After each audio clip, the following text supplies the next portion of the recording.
साध संगत जी, प्यार से कहिए धनंकार जी।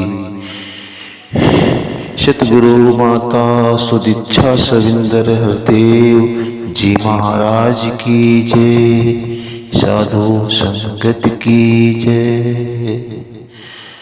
साध संगत दास आपके बीच में जो आपसे सीखता है, साध संगत वही आपके बीच में रखना चाहता है। तो साध संगत नंबर 1 पे दास तो साध संगत बस यही कहना चाहता है कि साध संगत जैसे किसी वस्तु को देख लेना और साध संगत उसको प्राप्त करना, ये साध संगत दो बातें होती है, देखना और साध संगत प्राप्त करना। जैसे कि साध संगत अगर हमने सदगुरु की कृपा से परमात्मा को जान लिया, देख लिया, लेकिन साध संगत अब हमें इसको प्राप्त करना है। तो साध संगत विचार करने का विषय है कि साध संगत हमें अगर कोई वस्तु प्राप्त करना होता है तो भी साध संगत हमें उसका कीमत देना पड़ता है। ठीक इसी प्रकार से साध संगत परमात्मा को हमें प्राप्त करना है तो फिर साध संगत त्याग करना पड़ेगा। और साध संगत दूसरी बात आपके बीच में दास ये रखता है कि साध संगत ये जगत जो है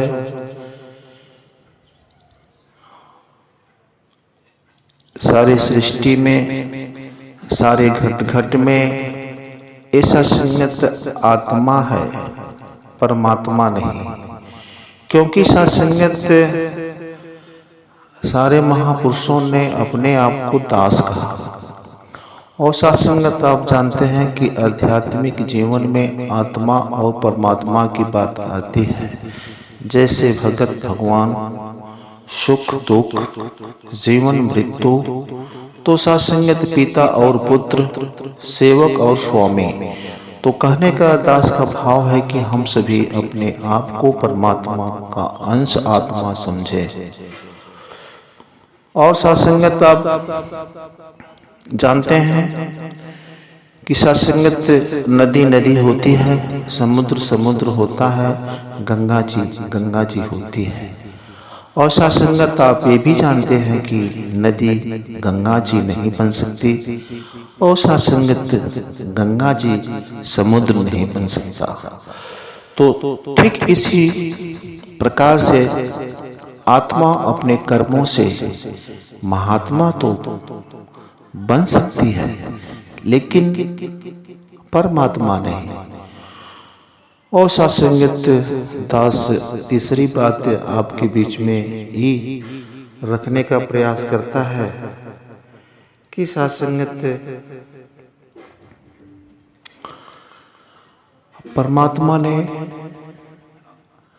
इस दुनिया में हमें आने से पहले माँ के स्तन में दूध आ जाता है।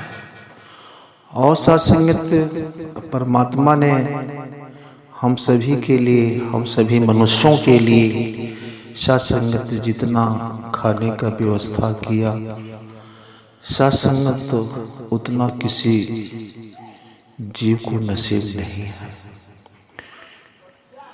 दूसरी बात की साध संगत हम सदगुरु से ज्ञान प्राप्त करने के बाद अपने मूल को जान गए, अपने परमात्मा को जान गए।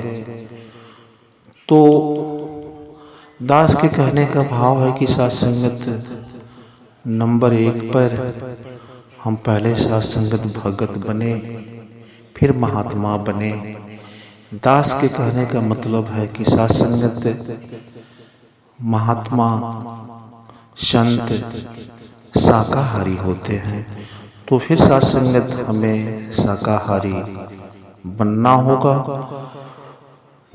क्योंकि साध संगत महापुरुषों ने कहा कि निर्मल जन मन सो मोहि पावा अमोहे कपट छल छिद्र न भावा। तो सत्संगत जब परमात्मा पाक है, पवित्र है, निर्मल है, तो फिर सत्संगत हमें भी निर्मल बनना होगा। तो सत्संगत दास ने कुछ कहते हुए सदगुरु के चरणों में अरदास करता है कि आप ऐसी कृपा सारे महापुरुषों पे करें कि जैसा आप चाहते हैं वैसा सभी का जीवन बन जाए। प्यार से बोलिए धन्यकार जी।